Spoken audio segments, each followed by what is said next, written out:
We've got many partners in this room that we've worked with over many years to accomplish all sorts of successful reforms, particularly in the area of criminal justice reform and prisoner reentry.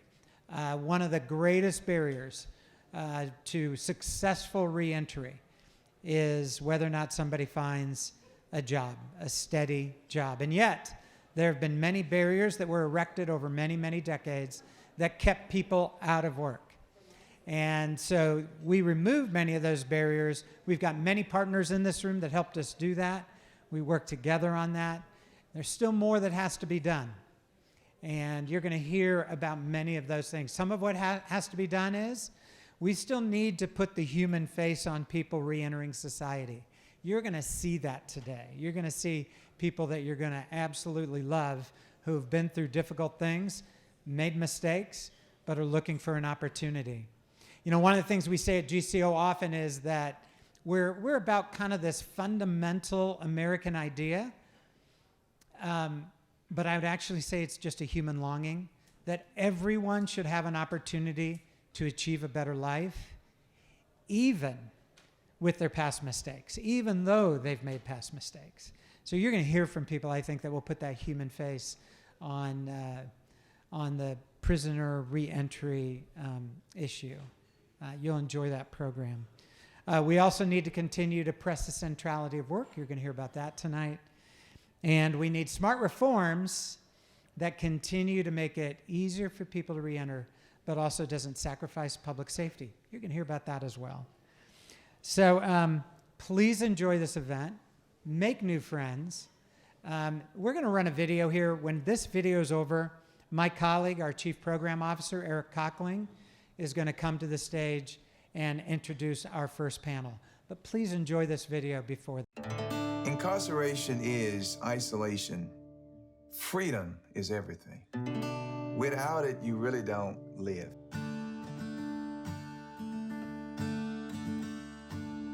I want to introduce you to Larry, my newest person in the reentry home, but done more time probably than most of our people put together. 45 years? 42 and a half. 42 and a half. I went to prison when I was going on my 22nd birthday.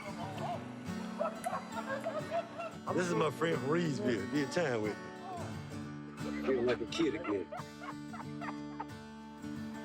In Larry's case, when you went to jail in the 1970s, it's going to be a real struggle to come back to society in your first week out. Okay, so wherever you pull the mouse out, you handle this cursor? I'm getting frustrated. I had some friends that just totally lose their mind. Come out here, go back in the system, said they can't make it out here. The first week is critical. I go back inside my spiritual self and ask him, God, have I been forgiven?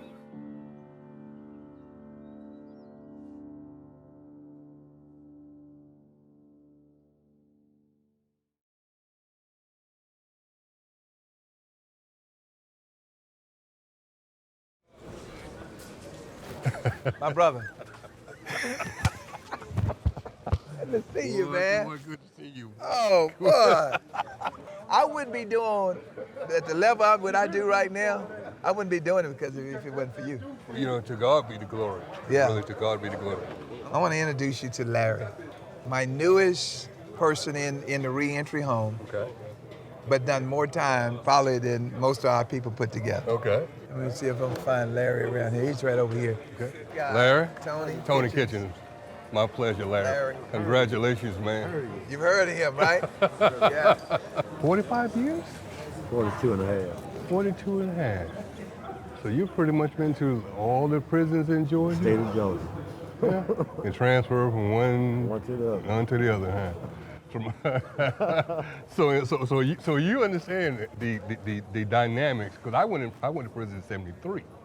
And so in Georgia? Yeah, What about? I started out at Alto. Oh, the old Alto. The old Alto, exactly. On 14, 13, okay. Yes. Rumble in the jungle. There you go. You know what I'm talking So you about. already know, you already know the place, huh? You already know the place, exactly. I mean, It was awful. Wow. It wasn't an altitude that you see now. Absolutely I not. was there in 75. Yeah, so exactly. So I was in 73. The toughest time for me was when I got out of prison. It was by far the toughest time for me. I would trade. There was times I wanted to go back to prison because in prison I knew how to survive. Yep. You see, I knew how to survive. Wow. But coming out of prison and dealing with all the Like a lost sheep. yes, absolutely like a lost sheep. Right.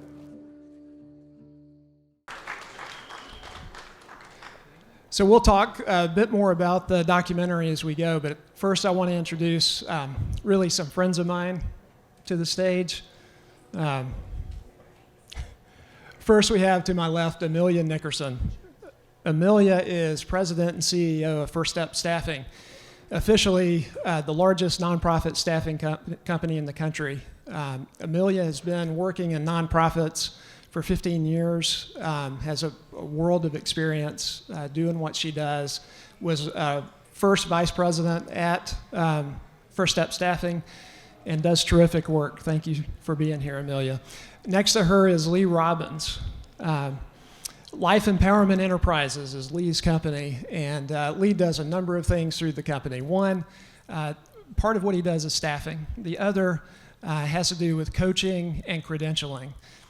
Lee has a history of working in reentry around the state for the state of Georgia, and I will say with Lee and Tony, who I'll introduce in a second, they've really shaped how we see reentry and the work that we do at GCO. I've known these guys for a long time, and they've helped us tremendously. So Tony, last but not least, is my friend Tony Kitchens. Tony is first and foremost a board member at GCO, so whatever happens here, tell him it went well, because he's technically my boss. All right, so, but Tony also has worked for the state of Georgia in reentry. He's currently the director, field director for Georgia of Prison Fellowship Ministries, and doing terrific work there. And it's just a pleasure to have you all. You guys have a wealth of knowledge in this field, and as I said, you've informed us tremendously. I want to first say congratulations to Tony and Lee for the success of First Week Out. Just an amazing thing. I learned tonight from Iron Light Films, the folks who produced it, and if you'll raise your hand, if you're with Iron Light, they're the documentary filmmakers that made this piece of work. So give them yeah, absolutely. So they traveled here from out of town to be here for this. And look, this film has taken on a life of its own. It has been accepted into 22 film festivals, not only in the US, but around the world. If I understand right, it's in 10 different countries now, right? And it's already winning awards. So excellent work, guys. Wonderful. Good job. So, and this is my 2 cents as to why I think the film has done so well. First, for the filmmakers, you only got a snippet of it, but if you watch the whole thing, what you're going to see is that they really intentionally get themselves out of the way. Like there's no ego in it, and when they're telling Larry's story, which is compelling in its own right, there's no judgment about Larry. And honestly, we can have judgments about the system that Larry was in, but they even don't do that. They really let you see what Larry has been dealing with, in that first week out, and it tells you the whole story, which is just fantastic. So there's that. The other thing is it really lets you see the world through Larry's eyes, right? I mean, you're seeing everything that he's seeing, and you're feeling the angst, the worry, the hopelessness at some level that he actually is feeling. And just, maybe you heard it, maybe you didn't, but he was in prison for 42 years, right? How many of you folks were born after 1975? All right, so just think about what that means, 42 years, right? 2 scenes, and you saw one of them, but there's another one in the film that really stand out to me and sort of give you the flavor for what he's dealing with. The first is what you see in the film, which is he's talking to his counselor about doing a job search, and the counselor is having to tell him how to use a mouse, right? I'm sorry, we're almost post-mouse at this point, right? And he doesn't know how to use it. I mean, that's a stand-in for so much lost time and lost knowledge, right? The other thing that you don't see is the one reunion that you get to see in the film is not a reunion with family. Now, maybe there's family around Larry, and I hope there is. But what you see is him having a reunion with somebody that he was a friend with in prison who got out first, all right? So no connection with family that you can see. Doesn't know what the world is about in 2021, right? But yet he found help through a lot of what Lee does and what Tony does and what Amelia does. So with that as sort of an intro, I want to get a sense from you guys, because you're working on the front lines. Amelia, you're working with people who are looking for jobs, and your nonprofit actually started out and still continues to be a place where people coming out of prison can go and find that second chance. So to each of you, how common is Larry's story? Simply put. Well, thank you, Eric, Randy, Atlas, all you great people out there. Thank you so much for having us. Larry's story, unfortunately, is all too common, whether you're doing 42 years or 4 years. In the reentry home that we get the privilege to serve at, Larry's story was unique in the sense that he lost a lot of his family members. And he was learning how to adapt to life. If you did 3-4 years, you probably can get back. You probably learn how to use computers and things of that nature. But Larry was 65. So he's already at retirement age. And so his story was, in particular, very unique in that sense. But there are a lot of people out there that are coming out of prison trying to figure out how to reacclimate or reintegrate. Yes. Yes, I certainly echo what Lee is saying. There's far too many Larrys out there, but there's also those who do just a little time. Because the challenge, as you heard me say in the film, sometimes the challenge is not doing the time, it's to finding out where do you fit back into the community. How do you reintegrate back into the community? For example, I was out of prison from 1985. I've been out of prison for almost 35 years. But I was reentered for a long time. But it took me a while to get to a point to where I had to reintegrate back into society, where I began to feel where I fit. Because you can be successful at reentry by living on the bridge. So it's a little bit further along down the road as we focus on the community reintegration processes. So again, whether it's 42 years, whether it's 42 days, the challenge is how do you get back to a point of well-being? Well, and I think from high-level numbers, Eric, so the latest stats tell us that there are 70 million Americans with a criminal background. So that's as many people in the U.S. as have a college degree. That's not a small number. You're talking about over a quarter of Americans have a criminal background. And for us, it makes a really big difference right now, and we may get to this later, on the labor shortage we're facing. So right now there are 10 million open jobs in the U.S. and only 8 million job seekers. I think some of those 70 million can help fill that 2 million spot. So as we talk about jobs, that's going to be a really big important piece. From First Step's perspective, we do focus on individuals who are returning citizens. We also focus on homelessness and veterans. But a big piece of why we started to focus on returning citizens is because we were finding them amongst the homeless population. They were living under the bridge. And the only way they could get out of living under that bridge was with income. So the jobs kind of became central to what we're doing. And just this year alone, and we're not at the end of the year yet, but we've hired over 2,000 individuals with a criminal background. Awesome. Tony, did you have something else you wanted to say? No, but I said the only thing I would say, I wish they had a first staffing company when I got out of prison. Jeez, long travel. That was a long travel. Hey, Eric, let me say this, though. I did a study on being able to give 30 people a job coming out of prison. And I showed United Way and others where if I can get 30 people a job in Gwinnett, that we can infuse $1 million into the community. But to the contrary, if we take those same 30 people and incarcerate them, you and I will be paying $631,000 in tax dollars. It's just make dollars and cents to give them a job, as Amelia was talking about. Yeah, that's great. Exactly right. So maybe this is a little philosophical in a way, but it's your fault, you guys. So deal with it. But I've heard, especially Tony and Lee, I've heard you say many times that the release from prison is really just the first step. Like it's a physical release. Like your body's out, but a lot of times, if not most of the times, the mind is still in prison. Okay, sort of the habits, the mindsets, the judgments, that sort of thing. Can you unpack that for us?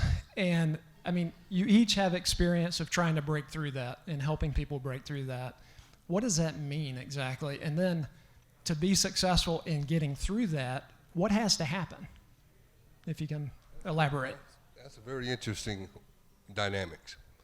I'm gonna put it to you, I'm gonna kind of look at it this way. If a person like Larry, for example, goes into a facility when he was a baby boomer, and some of you who are baby boomers understand the dynamics or the culture of the baby boomers, and then when he gets out of prison and there is no baby boomer culture, now 5 or 10 years later, is he socialized as a baby boomer or is he socialized as a millennium? You see the dynamics, right?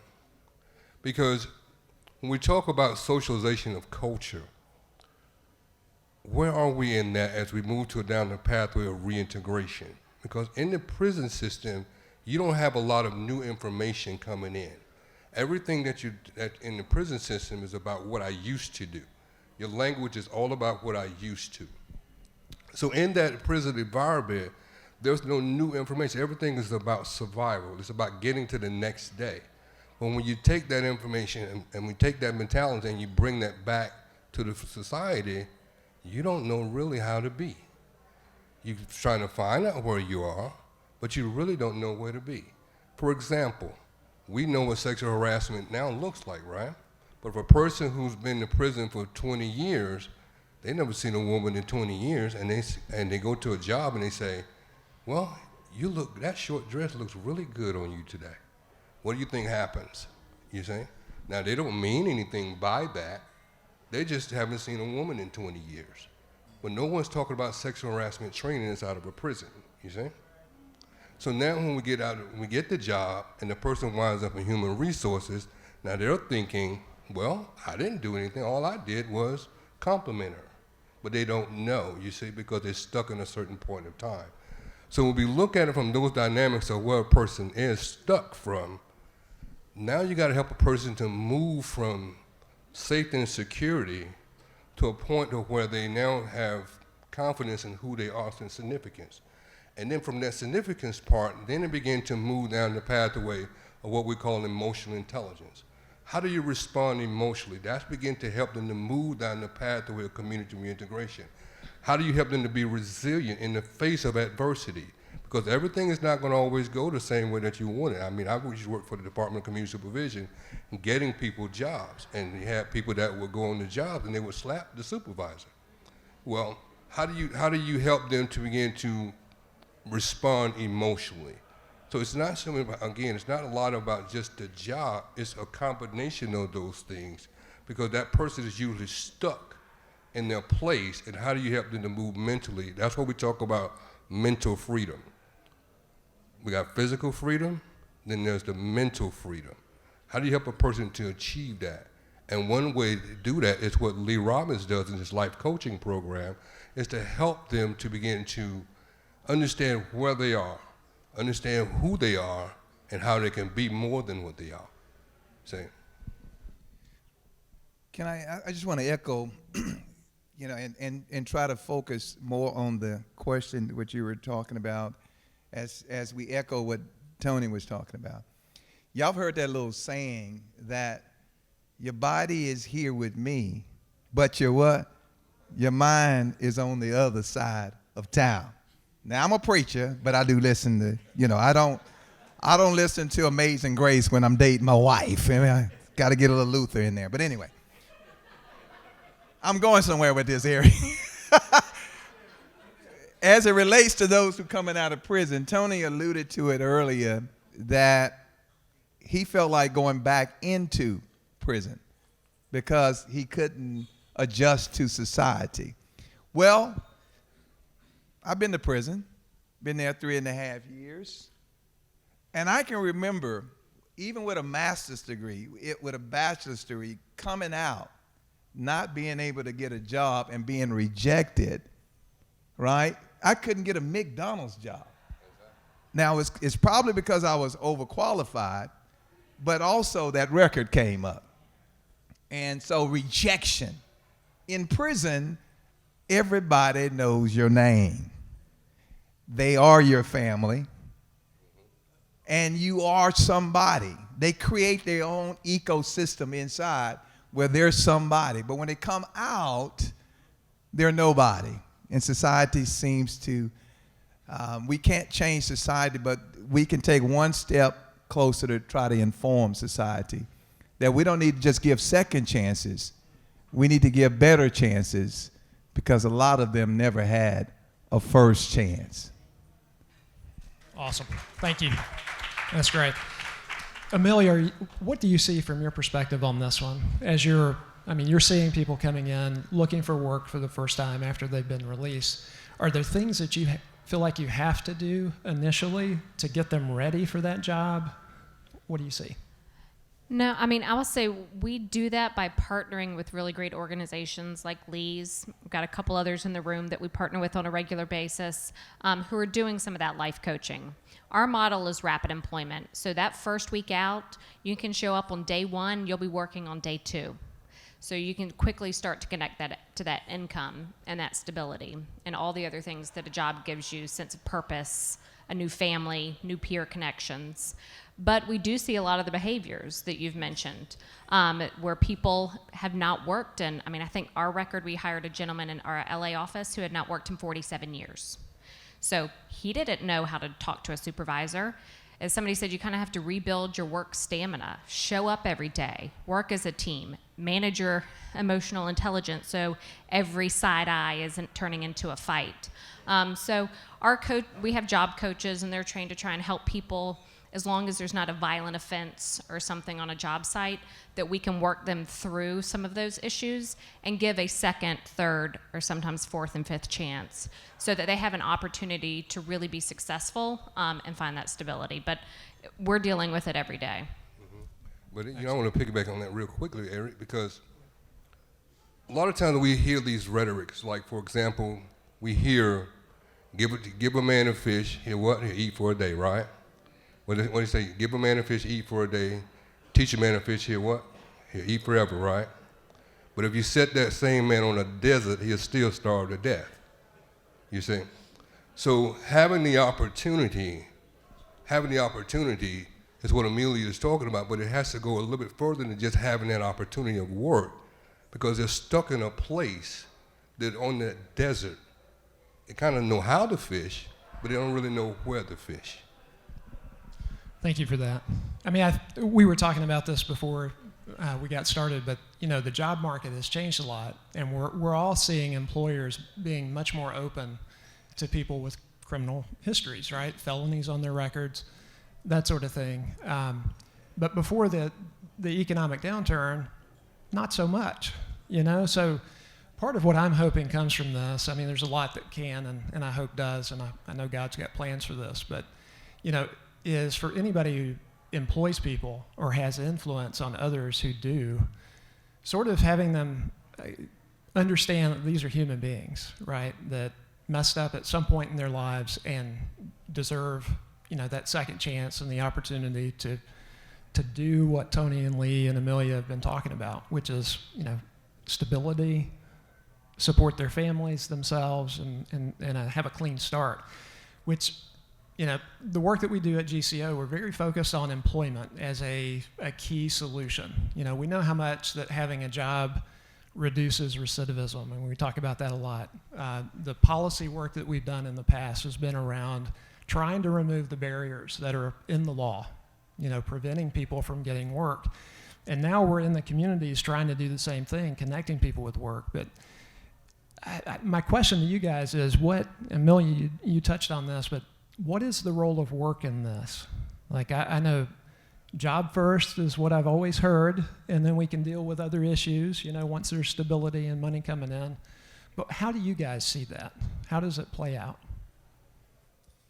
Well, it played out so much in my life that I started a staffing agency for returning citizens, learning from one of my mentors here, because when I was working for the state, I always invited her out to the resource fairs. And I'm like, oh, that's pretty cool. And she, they get jobs with her, and I sent them. So I thought, okay, the role does that jobs play. For a person like Larry, and I'm glad that the film brought this out, it's a family. Literally right now, I have a staffing agency, nonprofit staffing agency, where I help people to get jobs who are returning citizens. Larry actually lives in our reentry home, right? And works at another job.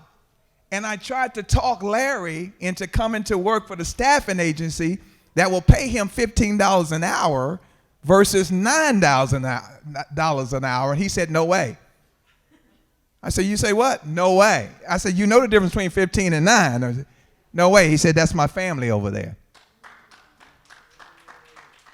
And the stuff that we think that they value, they may not value.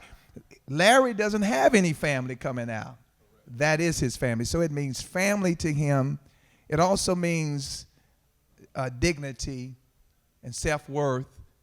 To have a job, you feel good about yourself. To pay your bills on time, you feel good about yourself, and you don't feel like you're a liability. You feel like you're an asset. I mean, we've interviewed 24 of our current clients, the folks out working, and asked 4 basic questions with no lead up to what they're going to be asked. One of those questions is, what does having a job mean to you? Not a single person has said income. Not a single one.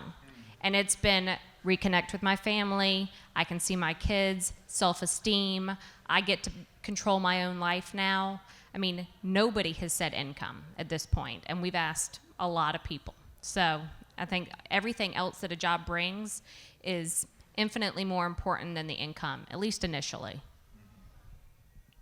I have to certainly echo on that, because having a job is a lot more than just the money. But however, it does come a point to where you have to have a sustainable job. Because I mean, I had jobs, but it was never sustainable. For 29 years, I never made over $18,000. So it's not so much about just the job, it's about how do you ratchet from that job to another point of being, again, to get down the pathway of reintegration. Because again, I had a job, but I never could get past that ceiling of 18,000. So I say it's opportunity, mobility, sustainability.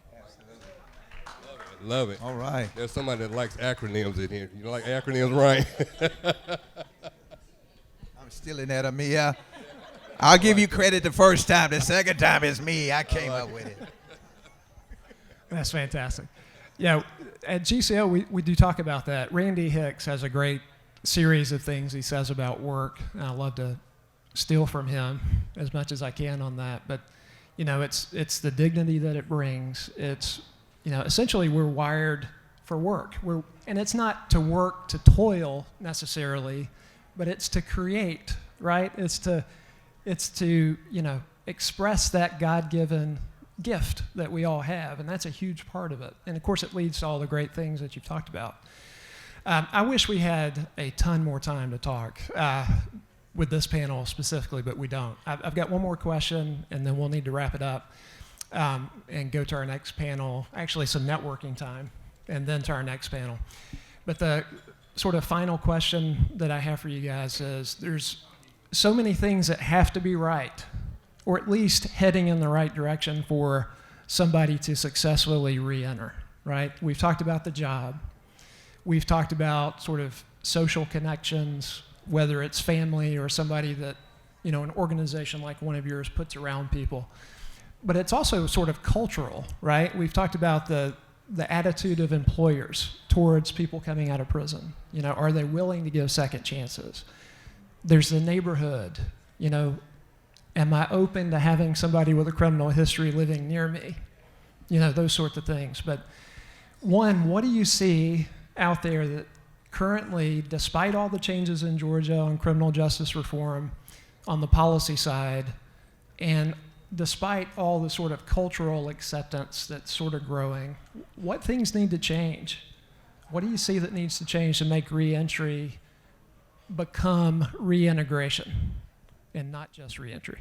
Well, I think there's always been a twofold process, because there was a point where there was a barrier against employment. As I talked to the young gentleman here earlier, there was a time when you couldn't put his name on that sign out there. You couldn't tell anybody that you was in prison. That was an automatic denial. But now the society is beginning to kind of loosen and begin to give the opportunities. So now, how do we help prepare those for the opportunity?